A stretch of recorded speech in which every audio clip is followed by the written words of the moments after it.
सुनहरी मौका है कि आप मानसिक स्वास्थ्य के बारे में जागरूक होने वाले हैं, क्योंकि वर्षों लग जाते हैं, अरसा लग जाता है मन को समझने में और मानसिक परेशानियों को समझने में। मेरे पास लोग फोन करते हैं बहुत दूर दूर से और वो ये बात कहते हैं कि सर, सबसे पहले आपका धन्यवाद कि मैंने इलाज नहीं किया होता, लेकिन पहले ही वो धन्यवाद कर रहे होते हैं। वो कहते हैं सर, आपने हमारी मानसिक परेशानी के बारे में बता दिया, इसके लिए आपका धन्यवाद। बहुत सारी ऐसी मानसिक परेशानियां होती है जिनके बारे में हमें पता ही नहीं होता। हम जिंदगी जी रहे होते हैं, या मैं यूं कहूं कि जिंदगी जी नहीं रहे होते, जिंदगी काट रहे होते हैं, ढो रहे होते हैं, लेकिन हमें पता ही नहीं होता कि हम किसी न किसी रूप से मानसिक रूप से बीमार हैं। मानसिक बीमारी का पता लगना, मानसिक समस्या का पता लगना इलाज के रास्ते में पहला चरण है।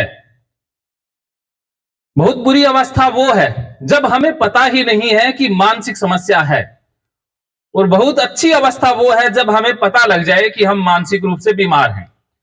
तो मैं आपके सामने कुछ ऐसी बातें रखूंगा, कुछ ऐसे लक्षण रखूंगा जिनसे आप पहचान पाओगे कि आप किसी न किसी रूप से परेशान हो सकते हैं। मैं ये नहीं कह रहा कि आप बीमार हैं, हो सकते हैं, या आपके घर में कोई मानसिक रूप से बीमार हो सकता है, आस पड़ोस में हो सकता है, तो आपको पता लग जाएगा कि मानसिक रोग होते हैं। तो ये हमारी बातचीत लगभग 30 मिनट के करीब रहेगी। इन 30 मिनटों में पहले हम 10 मिनट मानसिक रोगों के ऊपर बात करेंगे, और अगले 20 मिनट रहेगा एक डेमो सम्मोहन का, हिप्नोटिज्म का। उसके माध्यम से मैं ये हिप्नोटिज्म एक तरीका है मानसिक रोगों के इलाज का और मेमोरी को तेज करने का। जैसे आप सभी की मुख्य समस्या यही रहती है कि पढ़ा लिखा याद नहीं रहता है, भूल जाते हैं, तो भूलने की समस्या हल हो जाएगी इस एक तरीके से। ये हिप्नोटिज्म का डेमो आपकी मन की जो पावर है उसको समझने के लिए है कि हमारे मन में कितनी शक्तियां हैं, हम कितने पावरफुल हैं, लेकिन हम अपने आप को क्या से क्या समझ बैठते हैं। और इसके माध्यम से मैं साइंस का प्रचार ही कर रहा हूं कि बहुत से बाबे या जो पाखंडी लोग हैं वो ठगी भी इसी तरीके के द्वारा मचाते हैं या गुमराह भी करते हैं, लेकिन मैं आपको साइंटिफिकली उसका रीजन बताऊंगा कि मन कैसे काम करता है, हम कैसे प्रभाव में आते हैं, कैसे मन की शक्तियों का इस्तेमाल करना है। तो उसके लिए आपको पहले 10 मिनट आराम से सुनते रहना होगा। तो प्यारे विद्यार्थियों, सबसे पहले हम बात करेंगे डिप्रेशन की, कि डिप्रेशन एक ऐसा रोग जिसका नाम तो आपने बहुत सुना होगा, लेकिन पता नहीं है कि डिप्रेशन वास्तव में क्या है और कैसे हम पता लगाएं कि हम डिप्रेशन में जा रहे हैं। बच्चों, आपने डिप्रेशन का नाम सुना है? यस। एक व्हाट्सएप पे मैं वीडियो देख रहा था पिछले दिनों। उस वीडियो से मुझे बहुत खेद मन में हुआ कि हमारे समाज में डिप्रेशन के बारे में जानकारी बिल्कुल नहीं है। एक लड़की है, वो अपने पापा को कहती है कि पापा पापा मैं डिप्रेशन में जा रही हूं। तो पापा क्या कहते कि किसी को साथ लेके जाना, अकेले मत जाना। तो वो फिर अपनी माँ के पास जाती है कि मम्मी मम्मी मैं डिप्रेशन में जा रही हूं। तो मम्मी भी कहती कि शाम होने से पहले पहले लौट आना। तो फिर वो दादी के पास जाती है कि दादी दादी मैं डिप्रेशन में जा रही हूं। तो दादी कहती अकेले नहीं जाया करते अनजान जगहों पर, आप जाओ मत, घर में ही रहो, घर में ही बुला लो, कहते डिप्रेशन को। तो ये तो हमारी समझ है डिप्रेशन के बारे में या मानसिक रोगों के बारे में। कि कोई आपको बता दे कि मानसिक समस्या है या कोई मन में उलझन है, हमारा भी जवाब ऐसा ही रहता है कि मानसिक रोग होना मतलब पागलपन। कि कोई अगर हमें कह दे कि मानसिक रोग है तो हम भी यही सोचेंगे कि हम पागल थोड़ी ना है, हम बताते ही नहीं है किसी को। मेरे पास भी लोग आते हैं, फोन करते हैं, वो एक ही बात कहते हैं, सर आप किसी को बताना मत, हमारे पड़ोस वालों को पता लग जाएगा, घर वालों को पता लग जाएगा। कि हम बताना ही नहीं चाहते कि हम मानसिक रूप से बीमार हैं। सर में चोट लग जाए, पैर में दर्द हो, पेट में दर्द हो, तो हम सब रिश्तेदारों को फोन कर करके बताते हैं कि आज तो मेरे पेट में दर्द है, सर में दर्द है। लोगों को भी बुला लेते हैं कि मिलने भी आ जाओ, कि मुश्किल से तो बीमार हुए हैं, तुम लोग मिलने आओगे तभी फायदा है। लेकिन जब मन में कोई परेशानी होती है तब हम छिपाते हैं, बताते ही नहीं है कि पता ही ना लग जाए किसी को। तो ये छिपाना सबसे बड़ी गलती, भूल है। जितनी ज्यादा हम छिपाएंगे अपनी समस्याओं को, खास करके मानसिक समस्याओं को, उतनी मुसीबत बढ़ती जाएगी। और जिस दिन हम बताना स्टार्ट कर देंगे, शेयर करने लग जाएंगे, मानसिक समस्याएं आधी रह जाएंगी। तो ये गलती आपने नहीं करनी है। अपनी मानसिक उलझनों को बताना है।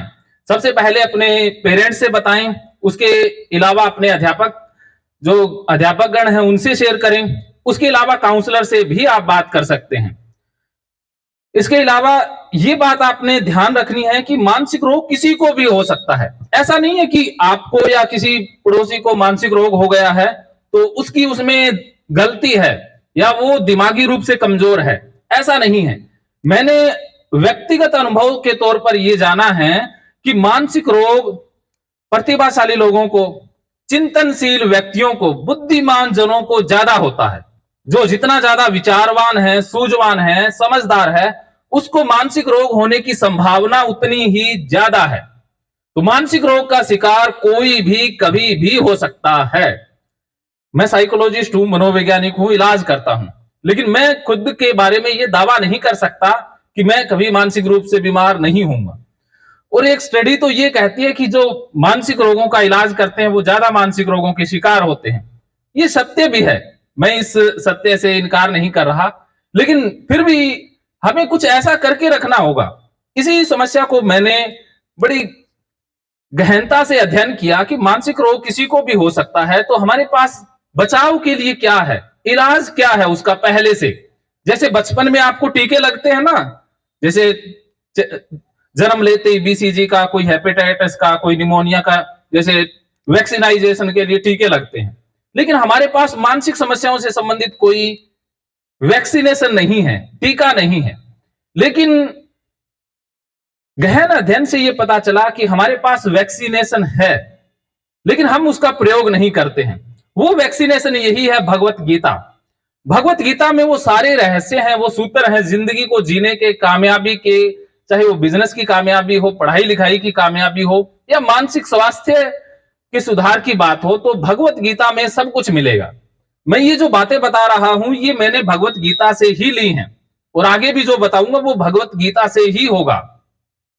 अर्जुन को भी महाभारत के युद्ध में मानसिक रोग हो गया था। अर्जुन को भी depression, OCD, panic attack, anxiety के सिम्टम आए थे, और भगवान श्री कृष्ण ने गीता के माध्यम से अर्जुन का इलाज किया था। तो अब हम जल्दी बात कर लेते हैं डिप्रेशन के लक्षणों की। जैसे बच्चों आपको आनंद आता है ना, खाने में आनंद आता है। मनोविज्ञान ये कहता है कि हम खाते इसलिए हैं कि हमें खाने में प्लेजर आ रहा है, सुख मिल रहा है। हम इसलिए नहीं खाते कि हमें भूख लगी है। यह बहुत बड़ी मनोवैज्ञानिक सच्चाई है। जिसको डिप्रेशन हो जाता है उसको खाने में सुख नहीं मिलेगा, आनंद नहीं मिलेगा, इसलिए वो खाते ही नहीं है। अगर हमें खाने में मजा ना आए तो हम खाएंगे नहीं। लेकिन जिसको डिप्रेशन हो उसको खाना अच्छा नहीं लगेगा, स्वाद का पता नहीं चलेगा, मीठा कड़वा उसे फर्क नहीं पड़ेगा, इसलिए वो खाते ही नहीं है। तो जिसको डिप्रेशन हो जाता है उसका वजन भी कम हो सकता है, कम हो जाता है। और कई बार वो इतना ज्यादा खा लेते हैं, क्योंकि खाने का स्वाद तो पता नहीं है, पेट भर लेते हैं, कुछ ज्यादा ही भर लेते हैं, तो मोटे हो जाते हैं। तो डिप्रेशन वाले या तो खाएंगे नहीं या बहुत ज्यादा खाएंगे। तो ये पहला लक्षण है। इसके अलावा नींद या तो आएगी नहीं या बहुत ज्यादा आएगी। सारी सारी रात नींद नहीं आएगी, या आ जाएगी तो फिर उठेंगे नहीं, ये भी डिप्रेशन का ही लक्षण है। इसके अलावा जिन कामों में पहले आनंद आता था, रुचि रहती थी, उन कामों में रुचि नहीं रहेगी। जैसे घूमना, शादी समारोह में जाना, बातें करना अच्छा लगता था आपको, लेकिन डिप्रेशन के बाद अच्छा नहीं लगेगा। इसके अलावा एकाग्रता नहीं रहेगी, किसी भी काम में ध्यान नहीं लगेगा, मन लगेगा ही नहीं, तो ये भी डिप्रेशन का लक्षण है। इसके अलावा रोना अपने आप आ जाएगा, आंसू अपने आप निकलने लग जाएंगे, रोने का मन करेगा, स्वभाव चिड़चिड़ा हो जाएगा, गुस्सा बहुत ज्यादा आएगा। ये डिप्रेशन के कुछ कॉमन लक्षण हैं। और इसके बाद की जो स्टेज आती है वो बहुत दुखदाई स्टेज है। महकेंगे फिर से खुशियों के रंग भगवत गीता थेरेपी कोर्स के संग। इतिहास का पहला ऐप जो गीता के माध्यम से ओसीडी डिप्रेशन का इलाज आसान बनाएगा। ओसीडी डिप्रेशन का इलाज हुआ और भी आसान, और वो भी बिना दवाई, घर बैठे। किसी को बीमारी की चिंता है तो किसी को चिंता की बीमारी है। भगवत गीता ने लाखों करोड़ों का जीवन बदला है और आपका भी बदलेगा। गीता थेरेपी कोर्स में आपको मिलेगा सभी 11 प्रकार की ओसीडी का संपूर्ण इलाज, जैसे गंदगी का वहम, बार बार हाथ धोना, बार बार सफाई करना, बार बार लॉक दरवाजा चेक करना व अन्य सामान की चेकिंग बार बार करना, एक ही विचार बार बार आना, नुकसान व मरने मारने का विचार आना, HIV, rabies, cancer, heart attack का विचार आना, IBS और नींद न आने की समस्या का हल गीता कोर्स में मिलेगा। आत्महत्या वाले विचारों से मुक्ति भी गीता थेरेपी कोर्स से मिलेगी। राजेंद्र जोधपुरिया ऐप पर आपको ओसीडी से संबंधित राजेंद्र जोधपुरिया की किताब भगवत गीता के मनोवैज्ञानिक रहस्य और अन्य टिप्स पढ़ने को भी मिलेंगे। गीता है महान थेरेपी। गीता में CBT, हिप्नोथेरेपी, माइंडफुलनेस, ERP व अन्य बहुत सी साइकोथेरेपीज का समावेश मिलेगा। राजेंद्र जोधपुरिया ऐप एक, फायदे अनेक। आज ही प्ले स्टोर से डाउनलोड करें, लिंक डिस्क्रिप्शन में है। तो देर क्यों, अभी जाइए डिस्क्रिप्शन में और लिंक पर क्लिक करके प्ले स्टोर से अभी डाउनलोड कीजिए राजेंद्र जोधपुरिया ऐप और पाइए अपनी सभी समस्याओं का हल। मानो तो मौज है, वरना समस्या तो हर रोज है। उसके मन में फिर मरने वाले विचार आते हैं। उसको लगता है कि जिंदगी में जीने का कोई फायदा नहीं है। उसकी सोच नेगेटिव हो जाएगी। वो हर वस्तु, हर घटना, हर बात में नेगेटिव पक्ष पकड़ेगा, पॉजिटिव छोड़ देगा, नेगेटिव को काउंट करने लग जाएगा।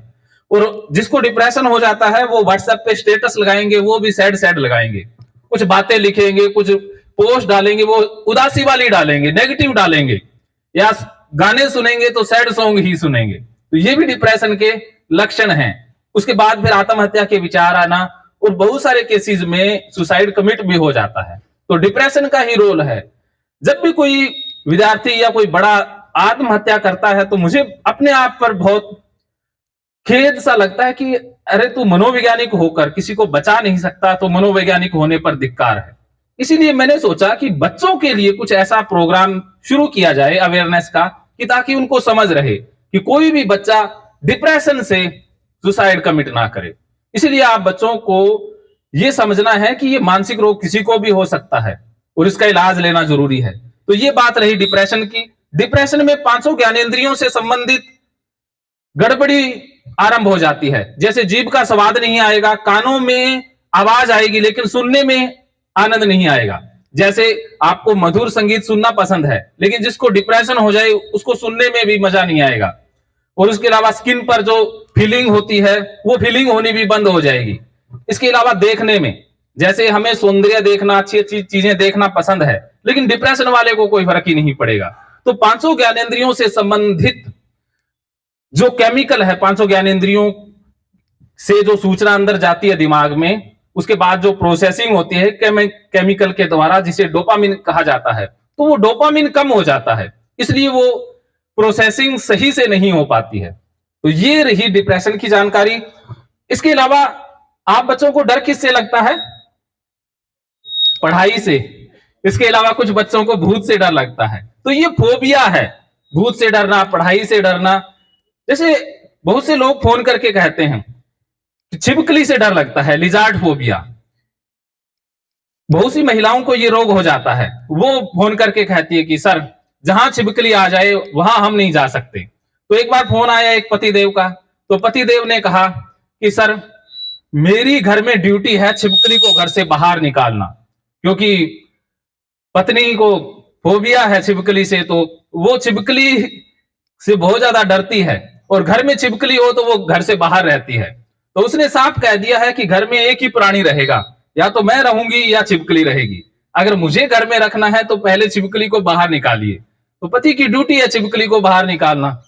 तो ये फोबिया के कारण हो रहा है, क्योंकि उसे लगता है कि छिपकली गंदी होती है, जहां चलेगी वो स्थान गंदा हो जाएगा, धोएंगी बार बार, या छिपकली जहरीली होती है, खाने में गिर जाएगी तो खाने से उस खाने को खाने से मृत्यु हो जाएगी।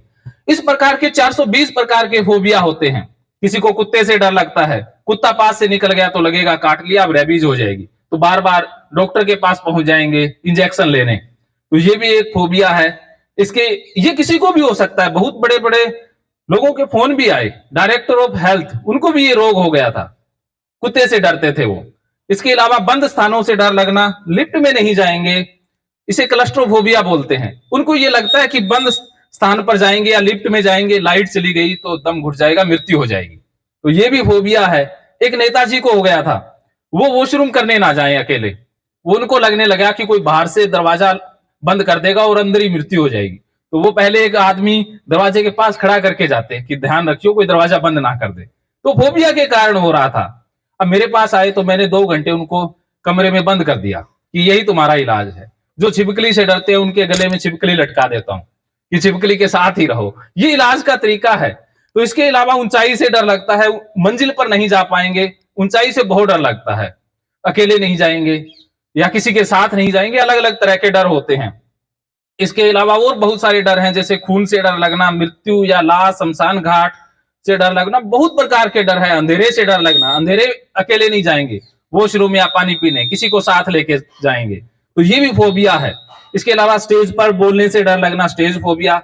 एग्जाम से डर लगना, एग्जाम के दिनों में खाना पीना, भूख गड़बड़ हो जाना, एग्जाम फोबिया है। तो ये फोबिया के कुछ सिम्टम है। इसके अलावा एक रोग है जिसे वहम का रोग बोलते हैं, जिसे ओसीडी कहते हैं मनोवैज्ञानिक भाषा में। जैसे कुछ लोग हाथ धोते हैं ना, जैसे आप लोग हाथ धोते हो एक बार, लेकिन कुछ लोग 1000 बार हाथ धोते हैं, चमड़ी तक उतर जाती है, लेकिन हाथ धोना बंद नहीं करेंगे। जैसे दरवाजे के हैंडल को छू लिया, पहली बार तो छुएंगे नहीं, कोहनी से खोलेंगे, तो अगर खोलना पड़ गया तो फिर अब बार बार हाथ धोएंगे, साबुन से हाथ धोएंगे, वो 3-4 बार धोएंगे, इधर से 4 बार, इधर से पैटर्न से, और यहाँ कोहनी तक धोएंगे, धोते ही रहते हैं, 2-2 घंटे तक हाथ धोने में लगा देते हैं। तो ये ओसीडी रोग है। और ये तो घर में साबुन भी बहुत सी रखते हैं कि साफ एक साबुन से हाथ धोया, उसको धोने के लिए भी एक और साबुन रखेंगे, ये गंदी होगी, फिर एक और साबुन लेकर आएंगे, ऐसे साबुन बदलते रहते हैं, 2-2 साबुन एक दिन में लगा देते हैं। मेरे पास जब इलाज लेने के लिए आते हैं तो मैं टंकी फुल कर देता हूं, क्योंकि जब वो नहाने जाते हैं तो फिर पता नहीं कितना पानी बहाएंगे। पहले वहां जाएंगे तो पैर धोएंगे, फिर छींटा गिर गया तो फिर वहां छींटे वाले स्थान को धोएंगे, बाल्टी को धोने लग गए, मग्गे को धोने लग गए, फर्श को धोने लग जाएंगे, ऐसे धोते ही रहेंगे। पानी ऐसे बहाएंगे जैसे कि फ्री में हो, तो दोनों टैंकी खाली कर देते हैं, फिर भी कहते हैं सर पानी नहीं आ रहा। मैंने कहा पानी तो बहुत आया था, लेकिन तुमने बहा दिया। तो ये घर में भी ऐसे ही करते हैं, घर में अपनी स्पेशल टंकी रखवा लेते हैं या अपना स्पेशल समर्सिबल लगवा लेते हैं, क्योंकि पानी बहुत बहाते हैं, उनको लगता रहता है कि गंदगी है। तो ये बाहर भी नाली के पास से नहीं जाएंगे, कहीं बैठेंगे नहीं, या किसी को घर में नहीं आने देंगे, क्योंकि इनको लगता है कोई घर में आ गया बाहर से तो वो गंदा है। अगर आ भी गया तो क्या करेंगे, जहां वो बैठेगा उसके जाने के बाद धो देंगे, सोफे को धो देंगे, उसने जो जो चीजें इस्तेमाल की वो सारी धो देंगे या फेंक भी देंगे। ये क्या करते हैं कि ये तो फोन को भी धो देते हैं, ईयरफोन को भी धो देते हैं। तो एक जन का फोन आया, उन्होंने कहा सर मेरी पत्नी को ओसीडी है और मैंने घर में पैसे ला करके रखे। अब पत्नी को लगा नहीं, पता नहीं कितने लोगों के हाथ लगे होंगे, थूक लगा होगा, तो उसने सारे वो पैसे भी धो दिए। तो ऐसे करते हैं, ये ओसीडी जिसको हो जाए वो ऐसे ही करते हैं। तो ये वहम की बीमारी है। इसके अलावा ये 13 प्रकार की होती है। जैसे कुछ लोग बार बार ताला चेक करते हैं, लोग चेक करते हैं, कुंडी चेक करते रहते हैं, फोन चेक करते रहते हैं, रोल नंबर चेक करना, ये भी ओसीडी है। इसके अलावा भगवान के प्रति या धर्म के प्रति बुरे विचार आना, बीमारी के विचार आना, कोई असाध्य बीमारी हो जाएगी, सुन लिया किसी से घर में कि पड़ोसियों का हार्ट अटैक हो गया या किसी का, तो वो सोचने लग जाएंगे मुझे ही ना हो जाए, तो बार बार वो डॉक्टर के पास जाएंगे और डॉक्टर से चेकअप करवाएंगे और डॉक्टर कहेगा कि आपकी सारी रिपोर्टें नॉर्मल है, आप ठीक हो। फिर वो कहेंगे, खुश नहीं होंगे, वो दुखी हो जाएंगे कि इस डॉक्टर को ही नहीं पता है कि बीमारी तो पक्का मुझे है, लेकिन इस डॉक्टर की पकड़ में नहीं आई, तो वो दूसरा डॉक्टर बदल लेते हैं। ऐसे बार बार डॉक्टर बदलते रहते हैं, लेकिन रिपोर्टें नॉर्मल आएंगी, लेकिन उन्हें लगेगा कि बीमारी है, पकड़ में नहीं आ रही है। ये मानसिक बीमारी है, मन में बीमारी है, वो किसी रिपोर्ट में नहीं आती ना। शरीर में बीमारी होती है तो निकल आती, लेकिन मानसिक बीमारी किसी रिपोर्ट में नहीं आती। तो ऐसे बहुत से रोग हैं, जैसे सिर दर्द, कमर दर्द, बहुत प्रकार के दर्द हैं जो रिपोर्ट में नहीं आते हैं। भी शरीर बिल्कुल ओके है लेकिन फिर भी समस्या है, तो इसका मतलब है भी कारण मनोवैज्ञानिक है, लक्षण शारीरिक हैं। तो ये कुछ वहम की बीमारी की बात हुई। इसके अलावा मानसिक रोगों की फेरियत बहुत लंबी है, लेकिन सबके बारे में हम डिस्कस नहीं कर सकते क्योंकि समय बहुत जाया हो जाएगा। तो इसके बारे में किसी भी बच्चे का कोई सवाल हो तो 1 मिनट के लिए सवाल ले लेंगे।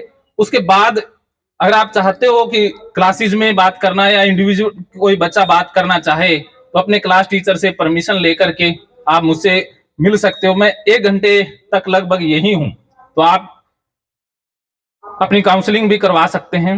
ये सेवाएं विद्यार्थियों के लिए और स्टाफ सदस्यों के लिए निःशुल्क हैं। इन सेवाओं की बहुत ज्यादा मांग है, बहुत ज्यादा महंगी सेवाएं हैं, लेकिन आप सभी बच्चों के लिए ये फ्री में सेवाएं उपलब्ध हैं। तो आप मुझसे स्कूल समय में मिल सकते हैं। अब हम डेमो की तरफ चलते हैं जल्दी से। डेमो के लिए 5 लड़कियां इधर से आ जाएं और 5 लड़के जल्दी से।